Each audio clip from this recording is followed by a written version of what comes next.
ನಮಸ್ಕಾರ ಎಲ್ರಿಗೂ, ನನ್ನ ಕುಕಿಂಗ್ ಸೀರೀಸ್ಗೆ ಸ್ವಾಗತ. ಇವತ್ತು ಮಶ್ರೂಮ್ ಸೋಯಾ ಫ್ರೈ ಮಾಡೋಣ.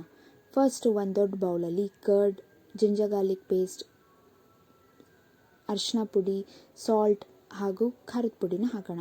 ಇದರಲ್ಲಿ ನಾನು 2 ಟೇಬಲ್ ಸ್ಪೂನ್ ಖಾರದ ಪುಡಿ ಹಾಕಿದ್ದೀನಿ. ನೀವು 1 ಟೇಬಲ್ ಸ್ಪೂನ್ ಹಾಕಿದ್ರೆ ಒಳ್ಳೆಯದು.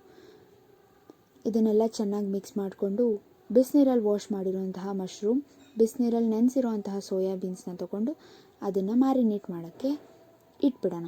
ಆಮೇಲೆ ಒಂದು ಕಡಾಯಿ ತೊಗೊಂಡು ಅದರಲ್ಲಿ ಒಂದು ಸ್ವಲ್ಪ ಆಯಿಲ್ ಹಾಕ್ಕೊಂಡು ಮಶ್ರೂಮ್ ಮತ್ತು ಸೋಯಾ ಬೀನ್ಸ್ನ ಅದರಲ್ಲಿ ನಿಧಾನವಾಗಿ ಹಾಕೋಣ.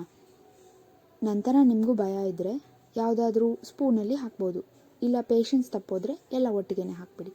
ಆಮೇಲೆ ಎಲ್ಲದಕ್ಕೂ ಸ್ವಲ್ಪ ಮಿಕ್ಸ್ ಮಾಡಿ ಒಂದು ಸ್ವಲ್ಪ ವಾಟರ್ ಹಾಕಿ ಚೆನ್ನಾಗಿ ಕುದಿಸ್ಕೋಬೇಕು. ಅದರಲ್ಲಿರೋ ಜಿಂಜರ್ ಗಾರ್ಲಿಕ್ ಪೇಸ್ಟ್ ಸ್ಮೆಲ್ ಹೋಗೋವರೆಗೂ ಕುದಿಸ್ಕೊಳ್ಳಿ. ಅದಾದಮೇಲೆ ಅದಕ್ಕೆ ನೀವು ಕಸೂರಿ ಮೇಥಿ ಕೂಡ ಆ್ಯಡ್ ಮಾಡ್ಬೋದು. ಕೊನೆಯಲ್ಲಿ ಸೋಯಾ ಸಾಸ್ ಹಾಕಿ ಚೆನ್ನಾಗಿ ಬಾಡಿಸ್ಕೊಳ್ಳಿ. ಅದಾದಮೇಲೆ ಅದಕ್ಕೆ ಕೊರಿಯಾಂಡರ್ನ ಹಾಕಿ ಚೆನ್ನಾಗಿ ಗಾರ್ನಿಷ್ ಮಾಡಿ. Thank you, bye. ನೆಕ್ಸ್ಟ್ ಬ್ಲಾಗಲ್ಲಿ ಮತ್ತೆ ಸಿಗೋಣ.